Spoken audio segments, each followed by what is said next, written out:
Time now for sports on 104.7 The Cave. Here's Ned Reynolds. Mike, the intern, Ned Reynolds, in the studio on a Monday morning. So over the weekend, Major League Baseball, we're trying to set a record.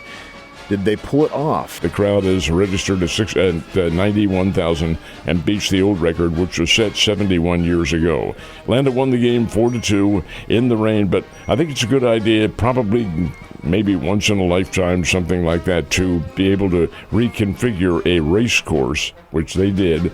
They took the infield, and that's where they played it, in the infield, and it's huge. It's a mile track, so you can do a lot with an infield there, and they did, and the crowd did respond. Of course, there was a lot of entertainment there too, but be that as it may, 91,000 and change. And does that mean that we're taking that number off the kid that's sitting there by the gate with the clicker, or is that tickets sold? Tickets sold, not scanned.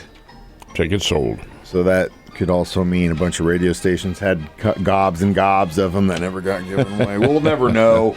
It's all smoke and mirrors. All right, now the points really start to matter for the PGA, right? This is really very interesting, the way they do things, because all season long we talk about the tournaments that go on and the prize money that the winners get. Sometimes it's as much as $4 million, sometimes it's $1 million, depends. But in every single tournament that they play, they're also accruing FedEx points. And that all comes down to the final three events, which is a separate tournament all on its own. The Wyndham Classic yesterday in Charlotte, North Carolina Greensboro, North Carolina, was the final regular season event. That's it. So the winner, Cameron Young, won it by 6 strokes, and he wins a lot of prize money. But the field for the FedEx competition has now been decided, and there are 70 golfers. That's all you have is 70. That field will be reduced to 50 after next week's tournament, which is the St. Jude Children's Classic in Memphis. That's the first of the FedEx tournaments. The second one comes up the week later, and the third one in Atlanta at East Lake Country Club. The winner, oh boy, gets $20 million. But it's all based on the points that they get during the course of the season. We had a lot of guys sitting out at Chiefs training camp yesterday by what I saw, and that is probably just preventative, right? That's all it is. You got an exhibition game coming up on Saturday, which of course you'll hear right where you are on the Cave, and it's the Chiefs against the Arizona Cardinals, and they play out in Phoenix, Arizona. That's all well and good. First exhibition game, there are only 3 of them, but the Chiefs have had a lot of injuries. They're the nagging type injuries. They're the twisted ankle and things of that nature, pulled hamstring, that do occur, quite honestly, in great proclivity at this time of the year. The Chiefs did cut 2 players. They were both defensive backs, and added 3 more. So they gained 1 out of this whole thing, and they'll go down to Phoenix with quite a depth of circumstance, and that's probably the level of the individuals who will play. We got to debating this. How much will Patrick Mahomes play, and some of the other regulars? I'm betting on 1 series, and that'll be about it.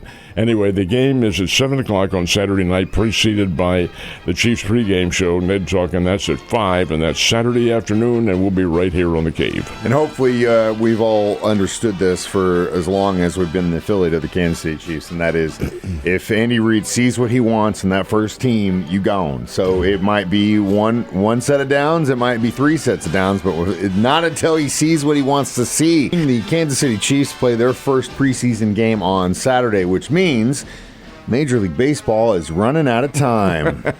There are about 49 games remaining for the Cardinals, and yes, running out of time is a very apt description of their circumstance. Over the weekend, the Cardinals were out in San Diego to play the Padres. It seems because they played the last 2 weekends like they're playing the Padres forever. Well, they did play 7 games, and San Diego won 4 of them, including yesterday's 7-3 decision.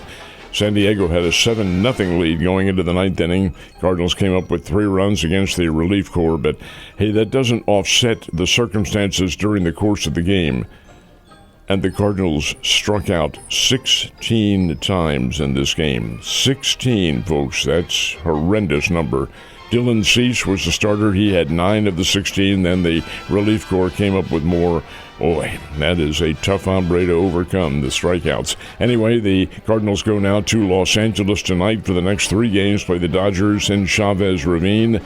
St. Louis begins this series 12 games out. They really kind of raised the white flag now as far as a championship in the division is concerned, and probably more than likely in the wild card, too. There are a lot of teams in front of them, but again, stranger things have happened. And you never know. Again, there's still 49 games left, but unless that ship really starts to right itself in a lot of different areas, it's probably not looking so good. Royals against the Blue Jays in a series this weekend, too. And speaking of hunting for a wild card, realistically, I think they're about 4 games behind because of how tough that league is. But because it looks like 60 games right now is the mark. But the Royals are 500 with 56 over this weekend, which is bad. They were playing a very good team in the Toronto Blue Jays, who lead the American League East over the New York Yankees.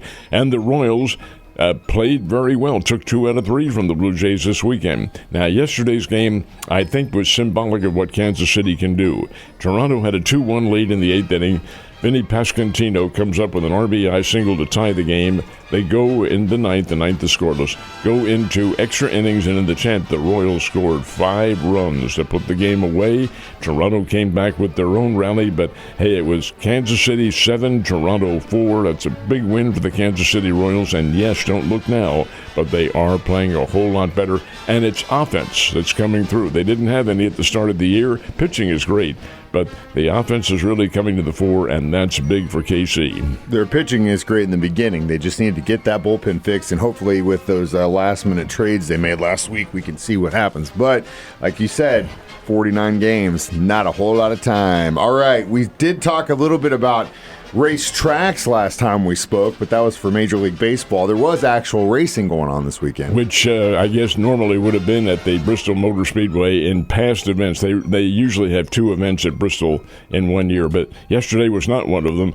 Yesterday it was the Iowa Corn 350 at the new, and this is the second year for it, the Iowa Speedway in Newton, Iowa, which is about 30 miles to the northeast of Des Moines. And they had a huge crowd for this one. And they saw a great race. William Byron, with just enough drops of fuel to cross the finish line, got the win. Chase Briscoe, who drives the Bass Pro Shops car, finished in second. But it was an exciting race. And indeed, the series goes on now, right up until the NASCAR playoffs, which will be starting here very shortly. Ned, you have a wonderful Monday, and I will see you tomorrow.